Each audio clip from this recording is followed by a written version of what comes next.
Entrevista al Día con Hernán Higuera. Las 6:46 a.m. Los envíos bajo la modalidad de Courier 4x4 deberán pagar un arancel desde el 16 de junio del 2025. Esta medida busca evitar el uso comercial no regulado de ese régimen porque tenía impacto en la industria nacional. Una resolución aprobada el lunes 2 de junio por el Pleno del Comité de Comercio Exterior COMEX estableció que se aplicará esta tarifa arancelaria fija de $20 por paquete. A partir del próximo 16 de junio entonces regirá esta disposición, pero según el gobierno la medida tiene el objetivo de evitar el uso comercial informal de este mecanismo y proteger la producción nacional. Es algo que ya habíamos hablado, creo que hace un mes y medio más o menos, con Camilo Ontaneda, quien nos visita nuevamente en los estudios. Él es el presidente de la Asociación de Industriales Textiles del Ecuador. ¿Cómo toman la medida, Camilo? Buenos días. Buenos días, Hernán. Muchas gracias nuevamente por este espacio y más que nada poder dar nuestro punto de vista con respecto a esta nueva regulación. Nosotros lógicamente lo vemos con muy buenos ojos. Aplaudimos el hecho de que el gobierno nacional haya tomado con seriedad lo que estaba pasando en el mercado, ¿no? Esta es una medida no solo para proteger a la industria, es una medida en realidad para proteger el comercio formal. Tiene que entenderse que nadie está en contra de las importaciones, porque las importaciones llegan, si lo hacen, pagan sus tributos, van a pagar aranceles, dependiendo del caso, pagarán el IVA, se comienzan a comercializar y lógicamente eso está en igualdad de condiciones con la producción nacional. Habría que hacer ajustes en términos de costos, pero es algo formal. El problema es que la informalidad usa esta herramienta del sistema por 4x4 lamentablemente para comercio, cuando nunca fue el espíritu de ese sistema. El sistema es para uso personal. O sea, tú compras algo en una plataforma electrónica, traes por el 4x4 para tu consumo, para tu casa, no hay ningún problema, no debería haber ningún problema. Pero lo grave es que usaron este sistema para comenzar a comercializar. Entonces, lógicamente, al rato que tú traes el producto, no para uso personal, sino para comenzar a hacer un negocio, o los falsos emprendimientos, como los sabemos llamar, lo que estás haciendo es simplemente un contrabando, porque no estás pagando ningún tipo de tributo, no pagas IVA, obviamente, no pagas ningún tipo de arancel, y ese producto entra al mercado rompiendo los precios que pueden darse y lógicamente generando confusión al consumidor. Ahora, hay quienes sostienen que incluso pagando los $20 de impuesto aún resulta más barato que comprar, por ejemplo, textiles o ropa acá en el Ecuador. ¿Qué decir frente a eso?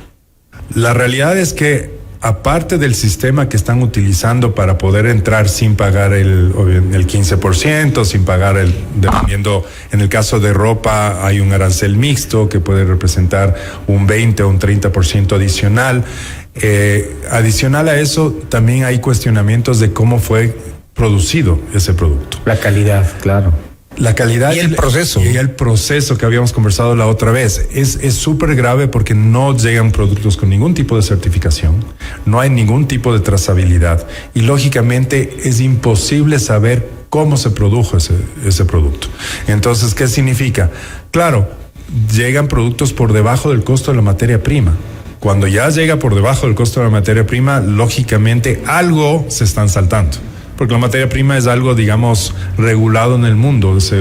El algodón se compra por bolsa y todo. Entonces, el hecho que vaya por debajo del costo de la materia prima ya levanta algunas alarmas. ¿Y ese algo que falta puede ser peligroso? Puede ser peligroso. Primero, en la parte laboral, digamos, ¿no? Puede haber explotación laboral, puede haber trabajo infantil, ¿no es cierto?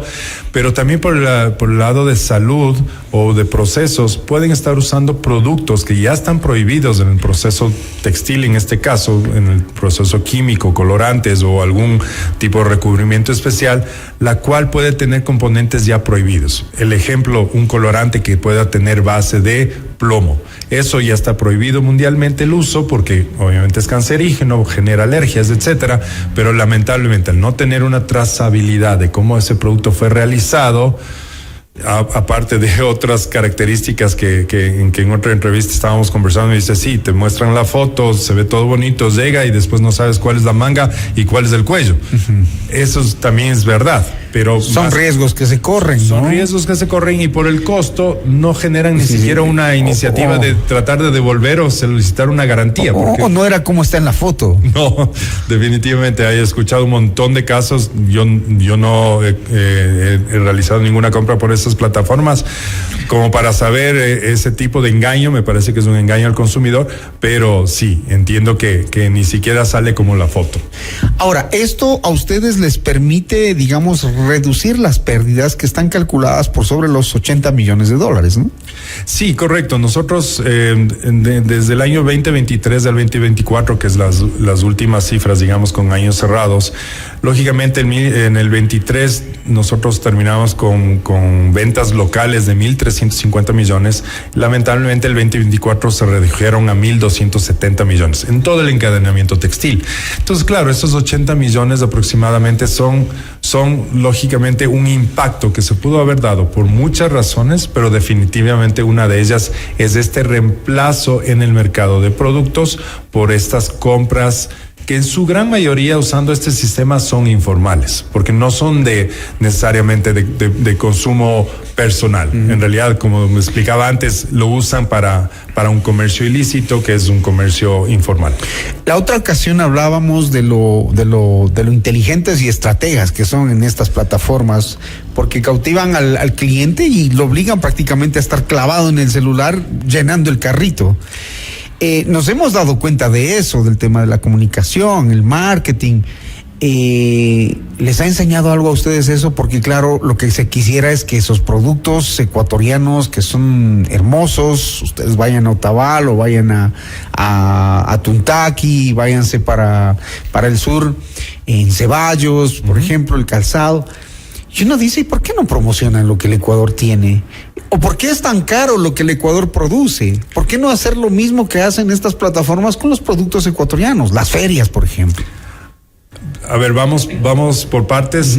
El tema del precio, digamos, o por qué somos tan caros, eso es fácil de demostrar. Más que seamos tan caros, es por qué el costo llega a salir a ese valor, ¿no es cierto? Entonces tenemos unos procesos, hay muchísimas inversiones justamente para contrarrestar el tema ambiental, temas de plantas de tratamiento de agua, estamos con energías alternativas, se están haciendo controles, incluso ya se está trabajando con productos más orgánicos, tanto en materias primas como en químicos, etcétera, etcétera. Y eso tiene un costo. Eso tiene un costo y un costo de desarrollo, lógicamente. Lo que sí sabemos es que nos falta mucho el tema de promoción, pero yo no iría al punto de cómo lo maneja una plataforma como Temu, porque Temu incluso en Estados Unidos ya tiene una demanda por acoso psicológico. Entonces tampoco vamos a llegar a ese punto, pero así que te llaman y compra esto. Es lo que te aparece en cada momento. Sí. Muchos dicen, yo no sé por qué me aparece si yo nunca he pedido, y sigue apareciendo. Lógicamente las redes sociales se mueve muchísimo, claro, ¿no? Pero definitivamente lo que sí deberíamos aprender y se está aprendiendo es cómo comunicarlo de mejor manera, cómo informar al consumidor qué es lo que está comprando y el por qué su poder de decisión es tan importante que sea educada, ¿no es cierto? Eso lo podemos ver en otros países. A veces como que falta un poco de creatividad también de los productores ecuatorianos, digamos, porque la gente se fija o sea, te compras el estuchecito de las gafas, te compras los zapatos ahí, los industriales que parecen, wow, los zapatos. En realidad cuando llegan, digamos, los que se hacen en Ecuador son mucho mejores, pues. Sí, podemos poner muchos ejemplos, no solo en lo textil, que lógicamente yo puedo hablar muchas maravillas de lo textil porque conozco a fondo y sé cómo las empresas se han innovado, no solo en la parte técnica, sino justamente en estas capacitaciones y recortando curvas de aprendizaje de la moda. Pero por ejemplo, Cotacachi, los zapatos, Cotacachi de hace 20 años no tiene nada que ver con Cotacachi de ahora. Y hay más barato.